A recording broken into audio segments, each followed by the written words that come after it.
So, in today's video, I actually thought it'd be fun to discuss how the European Union and the 27 member countries essentially have a Germany problem. How Germany and its outsized influence over the European Union has posed problems for the EU, is posing problems for the EU, and more than likely will continue to pose problems for the EU. So what do I mean by this? Well, recently there was actually a ruling by the German High Court in regards to what the ECB can and can't do, and more specifically what we call quantitative easing, or simply the bond buying program. So the details of the ruling and the technicalities don't really matter. What matters is that Germany's highest court is actually challenging the ECB on the legality of its actions, its monetary policy actions. And these actions, I should add, are perfectly legal. They are within the mandate of the ECB to act on behalf of all 27 countries. When I mentioned that Germany has an outsized influence on the EU, this is what I mean. Essentially what I'm arguing in this video is that Germany's economy, it sets the tone, not only how ECB does monetary policy, but also how the EU as a whole is run. Unfortunately, most of the policies in place in the EU, they favour Germany mostly. They favour the way Germany wants to run its own economy. So what do I mean by this? Well, consider the states in Australia or the US. Imagine if, in New South Wales for example, which has the highest gross domestic product in all of Australia, imagine if a politician, or if New South Wales had its own central bank. Imagine if that challenged the RBA, or the Reserve Bank of Australia. Imagine if New York or California challenged the Federal Reserve. That's the problem with the EU. Germany is able to challenge the ECB, and now they have to find a way to resolve this ruling, because they either have to side with the ECB and say, no, Germany is wrong, and Germany actually doesn't have any authority over the ECB, or they have to side with Germany and say the ECB was wrong. Either outcome isn't great because it doesn't look like Germany is going to stand down. So the ECB conducts monetary policy on behalf of all 27 countries. Fair enough, so that's the monetary union side. However, each country runs its own internal policies, and those internal policies can clash with other countries. And this is precisely what we see. See, Germany runs a persistent trade surplus. Of course, when you hear the word surplus, that sounds like a good thing, but it's not.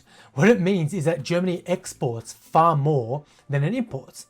And this is where you hear about the much vaunted German manufacturing. We always hear about German manufacturing and how good it is, how strong and stable it is. Well, the only way Germany can run a persistent trade surplus is for another country, or a group of countries in this case, to run persistent trade deficits.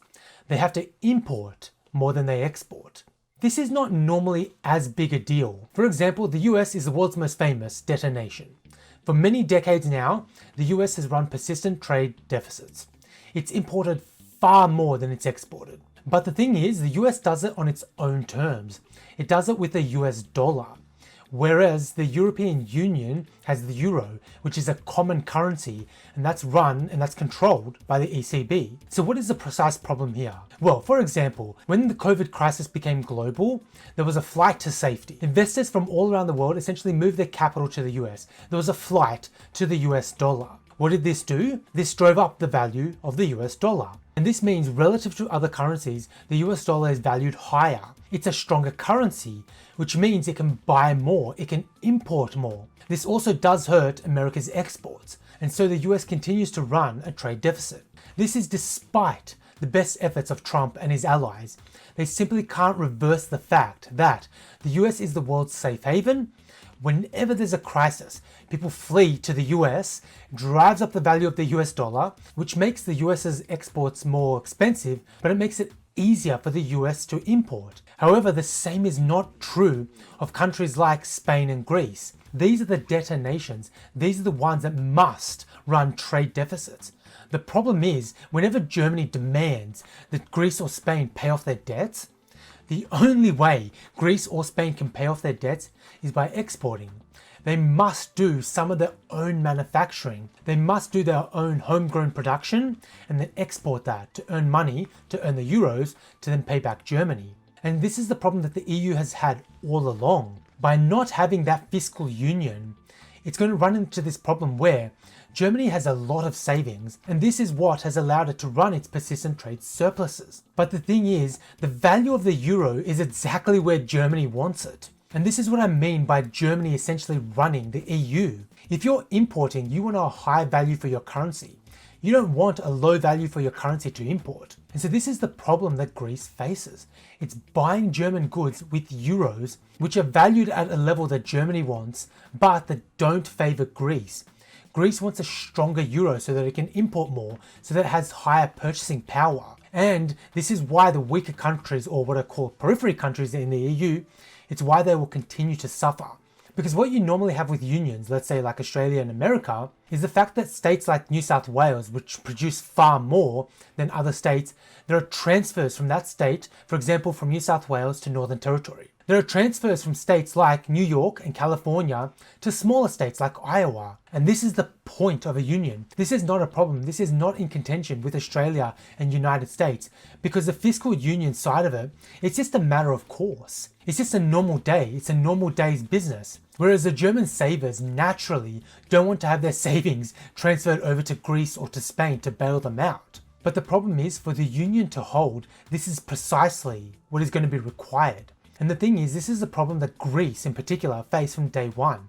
When Greece joined the EU, the government was facing much higher borrowing costs. When it joins the EU, it faces lower borrowing costs. Why? Well, because now Greece is joining the European Union, its leaders are more constrained in what they can do. And so people are more willing to lend the government money for larger and larger projects and more varied projects because they know they're going to be paid back. Whereas previously they weren't quite so sure, and so they demanded higher rates of return to lend the Greek government money. So when Greece joins the EU, it faces really low interest rates, and so it's able to borrow more. The economy simply couldn't support those lower rates. Greece actually needed higher rates, given where its economy was at. It was only other larger countries in the EU that wanted and had and could support the lower rates, because those lower rates were based on the fact that those countries are more fiscally sound. They were safer countries to begin with, whereas Greece wasn't. So when Greece joins, it faces lower borrowing costs, and hooray, everyone can borrow more. And so that's exactly what they did. And it's why countries like Greece and Spain are going to continue to have problems if they are to stay in the EU. Let's say Greece and Spain were out of the EU and they had their own currencies. Given current circumstances, the value of those currencies could actually rise, and that would then allow them to purchase more abroad, to import more as a debtor nation.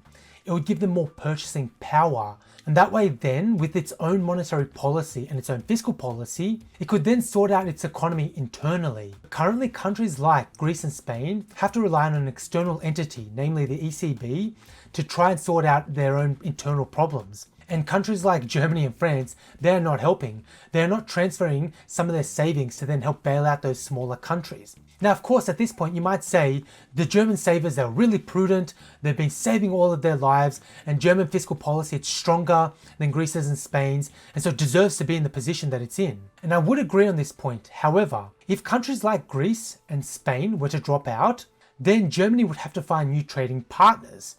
If Germany could not find new trading partners, the value of the euro might rise, and it might actually slow down and reverse their exports, their much vaunted exports. And this is something Germany does not want to let go of. And so in one way or another, these issues are going to have to be resolved. And ideally it's done at the political level. At the monetary policy level, at the level of the ECB, for example, this cannot be solved. The ECB can only do so much. And without the cooperation of other countries, in this case specifically France and Germany, the problems that the EU faces can never, ever be resolved. And in fact, this is what people warned before the EU was even formed. When it was still in the drafting phase, people said that a monetary union without a fiscal union could never work. And we're seeing the tragedy of that now. And especially because there are 27 countries, any fiscal action, any action by governments is going to take months or years. But in that time, the periphery countries will continue to suffer. And whether or not it's worth it at that point for them to stay in the union will be up for debate. And it might become more politically pertinent for those countries to then start acting on their own interests. And in fact, to actually finish up this video, and the reason I talk about Germany so much, is there's a book behind me by Ashoka Moody called The Euro Tragedy. So I certainly haven't read it. It's a massive book, but I was actually listening to him on a podcast. And on the podcast, he said that the primary driver, the primary force behind the creation of the EU, in fact, was by France. And he said that what happened was, after World War II, Germany was rapidly industrializing, in particular with loans from the US. It's rapidly growing again, and it's becoming richer.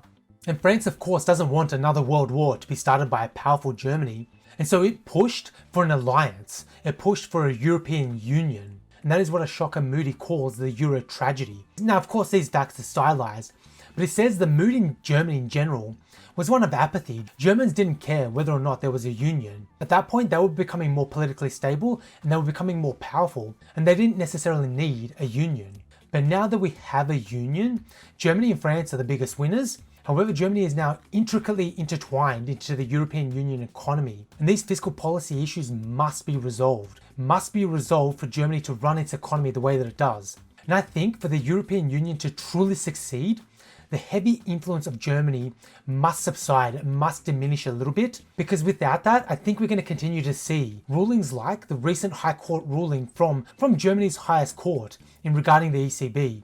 Germany has to take a step back and let other countries have more of a say in the EU, which of course is not very likely to happen. And this is why I say the EU has a Germany problem. And so yeah, I hope that was interesting to watch. I hope you learned something. Thank you for watching. Subscribe, rate and share. All the good stuff definitely helps my channel, and I'll see you guys next time.